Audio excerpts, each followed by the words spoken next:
Lewri ydw I, a dwi yma i ddarllen stori gyda Dewin a Doti.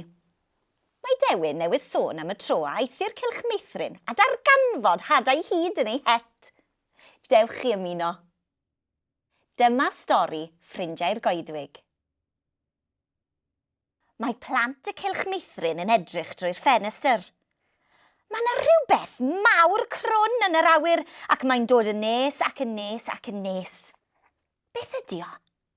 O, bala lŵn ydi o.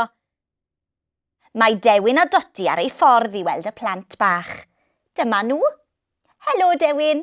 Helo Doti. Mae'r plant yn gofyn i Dewin os oes ganddo rhywbeth yn ei het heddiw. Wel, dewch i ni gael gweld, meddai gan rhoi ei law yn ei het. Mae Dewin yn tynnu pecyn o hadau a photyn blodau allan ohoni. Nawr te, beth nawn ni gyda'r hadau yma? Rho nhw yn y potyn blodau, Dewin, meddai'r plant. Fe fydd planhigion neu flodyn pert yn tyfu wedyn. Syniad da, meddai Dewin. Felly, yn araf bach, mae'n gosod yr hadau yn y potyn. Ond does dim byd yn digwydd. Mae angen ychydig o help ar yr hadau, meddai Dewin, ac mae'n tasgu ei sêr bach hudol dros y potyn. Pawb i gyfri 5. 1, 2, 3, 4, 5. Edrychwch! Mae'r cylch meithrin wedi troi yn goedwig hardd.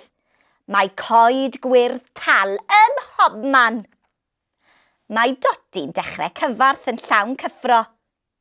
Be sy'n bod, Doti? Wyt ti wedi gweld rhywbeth? Edrychwch! Mae Doti wedi dod o hyd i wiwer fach. Mae'r wiwer fach yn rhedeg fan hyn a fan draw i fyny'r goeden ac yn ôl i lawr.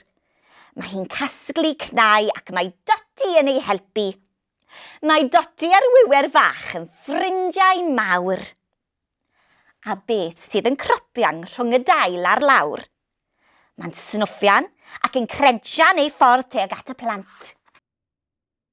Dreinog bach pigog ydi o. Helo, Mr. Dreinog. Sut wyt ti heddiw? Edrychwch ar Dewin. Mae holl adar bach y goedwig wedi glanio arno. Mae un ar ei het a rhes ohonyn nhw ar ei freichiau. Mae un ar drwy'n Doti hyd yn oed. Maen nhw'n canu'n braf ac mae'r plant yn canu gyda nhw. Dau dderyn bach ar ben y to, helo Jim a helo Joe. Dos i ffwrdd Jim, dos i ffwrdd Joe, terd yn ôl Jim, terd yn ôl Joe. Mae pawb yn cael hwyl yn y goedwig yng nghanol yr holl blanhigion a blodau gwyllt pert. Mae llygod bach llwyd yn byw yma a ffili pala lliwgar yn hedfan rhwng y brigiau. Wel, dyna le braf yw'r goedwig, meddai Dewin. Mae'n llawn rhyfeddodau. Mae Dewin yn tasgu ei sêr bach hudol unwaith eto ac mae pawb yn cyfri 5. 1, 2, 3, 4, 5. Ac mae pawb yn ôl yn y cylch meithrin. Rhowch ddigon o ddŵr i'r hadau sy'n y potyn, meddai Dewin. A chyn bo hir bydd blodyn pert yn tyfu ynddo. Mae'r plant yn ôl dŵr i'r hadau ac yn siarad yn Gymraeg am ei diwrnod hapus yn y goedwig. Mae'r bala lŵn yn barod i fynd â Dewin a Doti ar ei taith unwaith eto. Hwyl fawr Dewin a Doti, tan ein hantur nesaf. Wel, dyna stori dda.